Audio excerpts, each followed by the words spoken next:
Welcome back. It's been over a year since the 2020 elections, and the effort is still ongoing to stop the steal. Up in Wisconsin today, State Representative Tim Ramthun introduced a resolution to decertify the state's 10 electoral votes. His resolution lays out fraud that occurred statewide, including over 44,000 voters who did not show proper ID, 400 voters who were registered at a single address, and the illegal voting that was uncovered at nursing homes all over that state. Wow, 400 at one address, but there's more. That state was decided by just 20,000 votes. So you can see how critical some of these numbers are. Now, over in Pennsylvania, a new lawsuit alleges that Delaware County, and that's in Pennsylvania, of course, that those election officials destroyed voting records and evidence of fraud. And they have a video from whistleblowers. You won't believe. Watch. Here's Tom Gallagher again, lawyer for Delaware County, destroying voting machine tapes to bypass the right to know request. And then let them try to figure out what we did.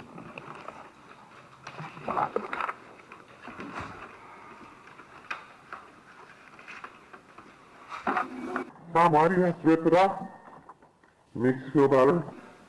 Yeah. It's just so many, I don't want to try to pick it up and take it through stuff flat. Oh. We're gonna have a little campfire going. And that was 4 times.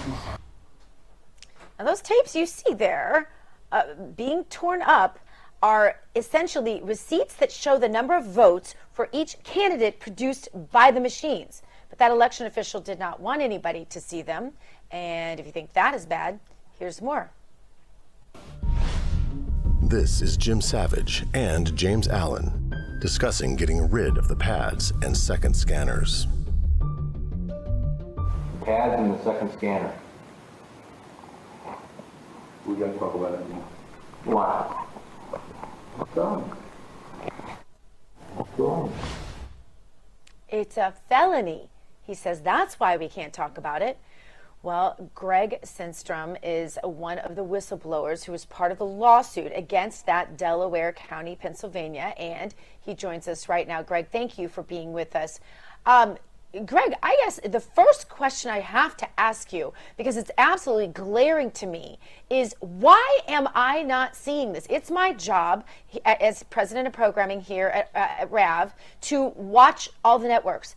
I am not seeing this run on any other networks. What is the matter with them? They love to report that there's no widespread fraud, right? They love to report that all accusations of fraud have been disproven or defeated in the courts, which is also untrue.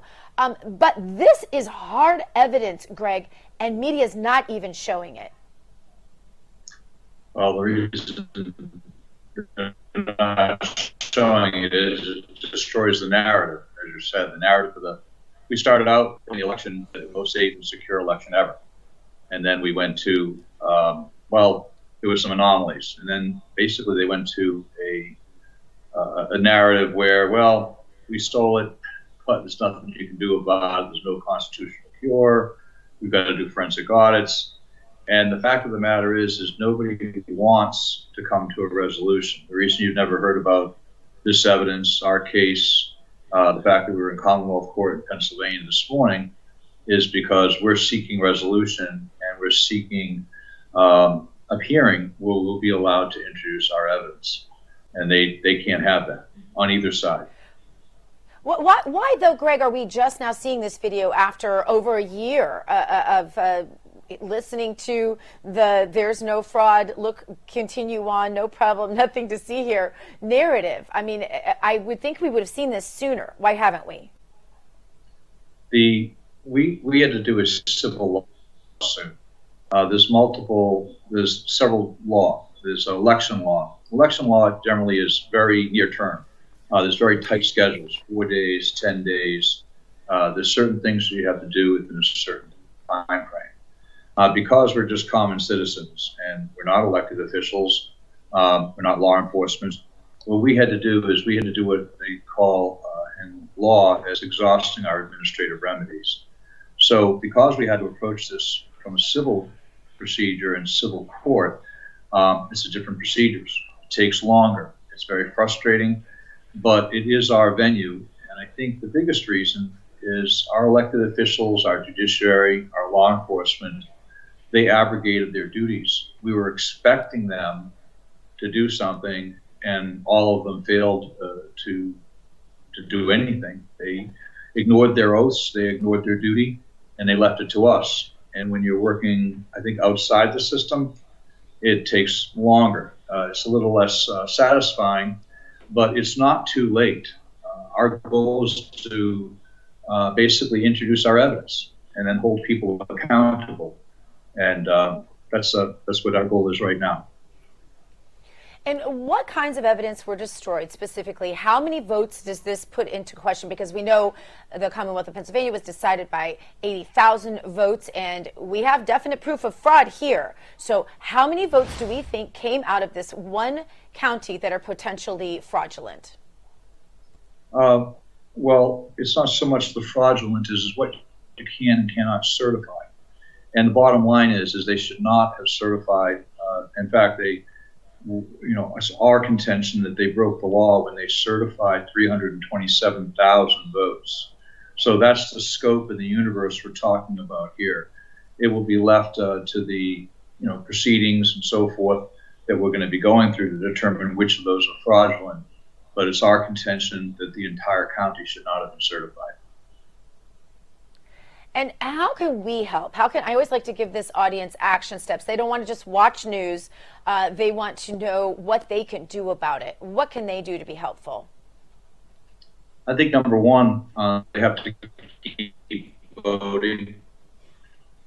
And I think that's a hard thing for people that their vote doesn't count. Whether that's true or not, they have to participate in the process. The second thing is they have to care and ask questions and have hope.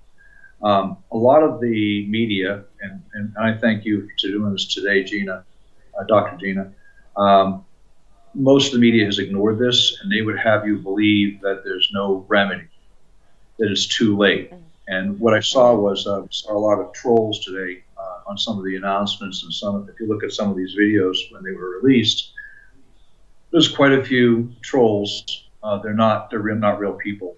They just say, well, it's too late, big deal. And the fact of the matter is it's never too late. We have, what we have here in Delaware County is a blueprint for what happened all over the country.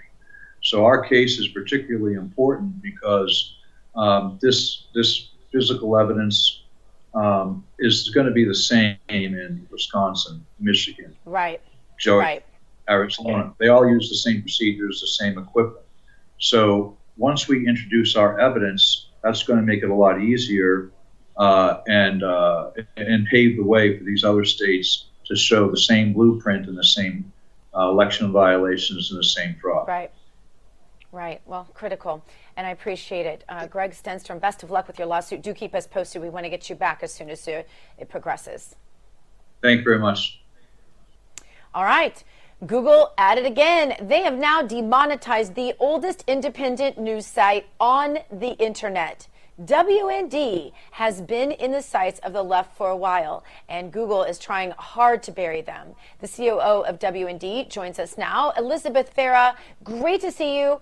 I used to write for you all. I know. We have a little delay, but I was going to say, and you give many citizen journalists their early starts in media.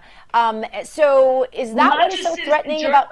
My husband was a professional veteran journalist. When we started WND, he had run two major dailies that actually took delivery trucks and delivered newspapers, Sacramento Union and the LA Herald Examiner. So this was a core group of very highly qualified veteran journalists. Our journalists have been with us for 25 years. We're 25 years old. They're veterans of 30, 40 years in the industry. And so for Google, when we started, my whole mantra, I was so excited. I wasn't a newsman, and I'm still really not a newsman, but the level playing field of the establishment press that dominates and censors and selects what they will report. They are done. It is over with. And now that the playing field is level, what can they do? I had no crystal ball or prophetic experience that could show me that a Google and an Amazon and a Facebook would come. And so we started off as a for-profit news organization, a business that just wanted to do the right thing in journalism. And we had people that would write to us and say when they first found us, they were weeping because they could not believe what they were reading. People would spend, the statistics showed us, 45 minutes on our website. That was unheard of, and still is. It sounds like a fantasy. But what started happening during the Obama administration is they went after WND. You know that Google met with them 400 or 500 times in the White House. And they began plans of suppression of alternate news. And we're the grandpa, okay? And Right. you know, we blazed that trail, but we're so happy that our fellow, you know, colleagues like you in the industry have come in and are with us fighting for truth. However, there isn't going to be any opportunity if this continues. We've got to fight. They started to suppress us about, 10 years ago or more, and throttle back. And when our search results plummeted overnight, which was the majority of our traffic was organic search results, but no search is organic anymore, Gina, none. Right. And now we're demonetized.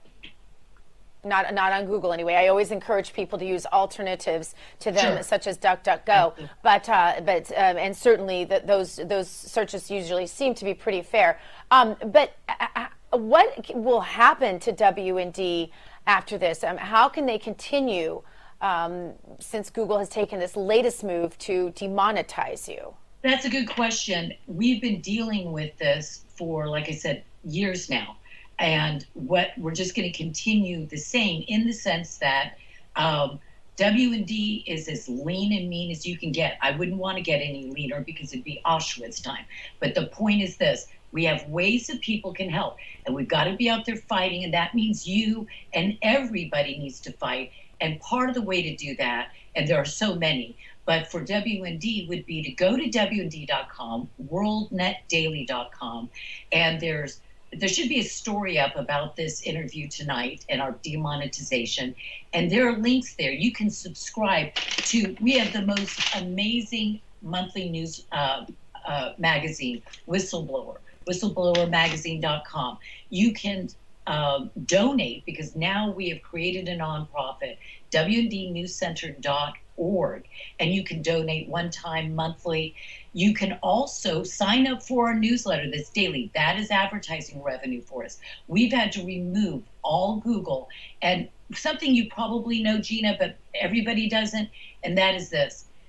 Google, when they bought up the biggest advertising network and then made it the monstrosity it is now, the monopoly, what they did was now all other ad networks, or not all of them, but almost all of them, use Google services. So we're demonetized from them as well. So there are ways, but go to WND.com and help us stay alive. It would not be good for the grandpa to go out like this during the Biden administration. You're absolutely right, and it says so much that they did go after you because there was such a credibility there, as you said, with award-winning journalists and everything else, but also those who were willing to mentor folks like me who ended up in professional media. So you've done a service. You deserve people to fight back for you. Elizabeth Farah, give my best to your beautiful family, and thank you so much for being with us. And my husband, Joseph Farah, I should have mentioned him, but thank you, Gina. You are a treasure. We love you. Likewise, right back at you. Bye-bye. All right, coming up after the break, we have a fake news alert. You will not believe what MSNBC did this time to get themselves kicked out of the Rittenhouse courtroom. We're going to tell you up next, right here, straight ahead on Dr. Gina Primetime.